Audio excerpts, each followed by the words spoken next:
अमेरिकी चुनाव में मिली जीत के बाद से ही ट्रंप ने अपने इरादों से पूरी दुनिया को हैरानी में डाल दिया था। लेकिन शपथ के बाद ट्रंप ने एक से बढ़कर एक ऐसे बयान दिए और फैसले लिए जिससे न सिर्फ अमेरिकी राजनीति बल्कि वहां की विदेश नीति और इसके साथ ही सहयोगी देशों को मुसीबत का सामना करना पड़ रहा है। दरअसल पहले गाजा पर कब्जे की नीयत साफ करने के बाद से ट्रंप ने अब यूक्रेन की मुसीबत बढ़ा दी।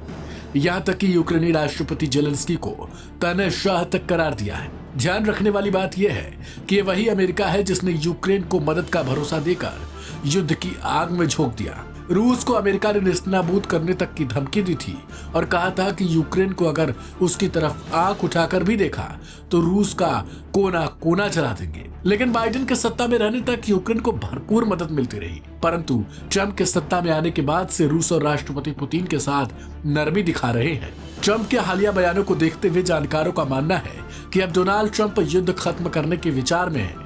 कुछ ऐसा ही उन्होंने गाजा में भी किया, लेकिन बावजूद उसके ट्रंप कहीं न कहीं यूक्रेन को नई मुसीबतों में डालते जा रहे हैं। विशेषज्ञों का मानना है कि ट्रंप दूसरे देशों को दी जाने वाली मदद की राशि में भारी कटौती करना चाहते हैं। शायद यही वजह है कि वो शुरू से ही यही कहते आए हैं कि अमेरिका को सीधे रूस से बात करनी चाहिए, न कि उसे यूक्रेन को ब्लैंक चेक ऑफर करना चाहिए। डोनाल्ड ट्रंप ने इशारों में व्लादिमीर जेलेंस्की को बिना चुनाव वाला तानाशाह करार दिया। उन्होंने जेलेंस्की के लिए शब्द इस्तेमाल किया, डिक्टेटर विदाउट इलेक्शन। फिलहाल कहा जा रहा है कि अमेरिकी प्रशासन सीधे रूस से बातचीत कर रहा है, जबकि अमेरिका में यूक्रेन समर्थक इसे ट्रंप की दोमुहा नीयत बता रहे हैं। अमेरिका में यूक्रेन को मुसीबत में डालने वाले ट्रंप के इस फैसले को बेहद खराब करार दिया जा रहा है। यहाँ तक कि अमेरिका की राजनीतिक पार्टियां भी दो फाड़ में नजर आ रही हैं। ज्यादातर ट्रंप की आलोचना कर रहे हैं। ट्रंप के इस तरह के बयानों के बाद यूक्रेन और अमेरिका के रिश्तों में तनाव और बढ़ गया है। वहीं दूसरी ओर अमेरिका के कुछ रक्षा अधिकारियों ने यूक्रेनी अधिकारियों को बताया